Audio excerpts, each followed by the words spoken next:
નમસ્કાર મિત્રો, સ્વાગત છે તમારું અમારી YouTube channel Gujarat jobs and ન્યૂઝમાં। મિત્રો, મુખ્યમંત્રી ભૂપેન્દ્રભાઈ પટેલ સાહેબ દ્વારા એક મહત્વની જાહેરાત કરવામાં આવી રહી છે, મહત્વપૂર્ણ નિર્ણય લેવામાં આવી રહ્યો છે, જેમાં મિનિમમ ગવર્મેન્ટ મેક્સિમમ ગવર્નન્સ ચરિતાર્થ કરતો મુખ્યમંત્રી ભૂપેન્દ્ર પટેલનો વધુ એક મહત્વપૂર્ણ નિર્ણય લીધો છે। જમીનની ખેતીથી ખેતી અને ખેતીથી બિનખેતીના હેતુફેરની કામગીરી અંગે બોનીફાઇડ પરચેઝના કિસ્સામાં જમીન વેલ્યુએશનના આધારે પ્રીમિયમ વસૂલાતની મંજૂરીની સત્તા સોંપણીમાં ફેરફાર કરાયો છે। બોનીફાઇડ પરચેઝના કિસ્સામાં 5 કરોડ રૂપિયા સુધીના જમીનના વેલ્યુએશન ઉપર પ્રીમિયમ મંજૂરી જિલ્લા કલેક્ટર આપી શકશે।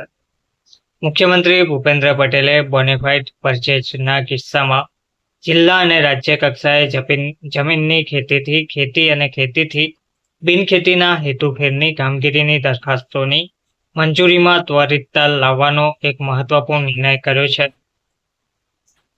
રાજ્યમાં પર્વતમાન નિયમ અનુસાર જે જમીનોનું વેલ્યુએશન 50 લાખ રૂપિયાથી વધુ હોય તેવા કિસ્સામાં બોનોફાઇડ પરચેઝ રાજ્ય કક્ષાએથી ફરજિયાત મંજૂરી લેવી પડે છે।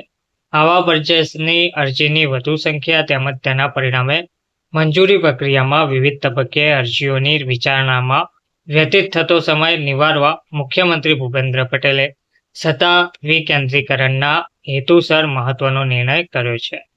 મુખ્યમંત્રીએ મિનિમમ ગવર્મેન્ટ મેક્સિમમ ગવર્નન્સને ચરિતાર્થ કરવા જમીનની વેલ્યુએશનના આધારે પ્રીમિયમ વસૂલાતની મંજૂરીની સત્તા સોંપણીમાં ફેરફાર કરવાનો આ નિર્ણય જાહેર કર્યો છે। તદનુસાર મહેસૂલ વિભાગના તારીખ 17/3/2017ના ઠરાવ મુજબ બોનોફાઇડ પરચેઝના કિસ્સામાં જમીનની વેલ્યુએશનના આધારે પ્રીમિયમ વસૂલાતની હાલની સત્તા સોંપણીમાં ફેરફાર કરીને હવે 5 કરોડ રૂપિયા સુધીના જમીનના વેલ્યુએશન ઉપર પ્રીમિયમ વસૂલાતની મંજૂરીની સત્તાઓ જિલ્લા કલેક્ટરને સોંપવામાં આવી છે।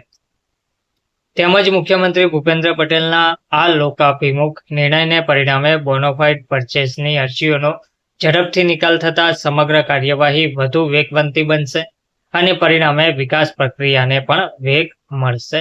ધન્યવાદ।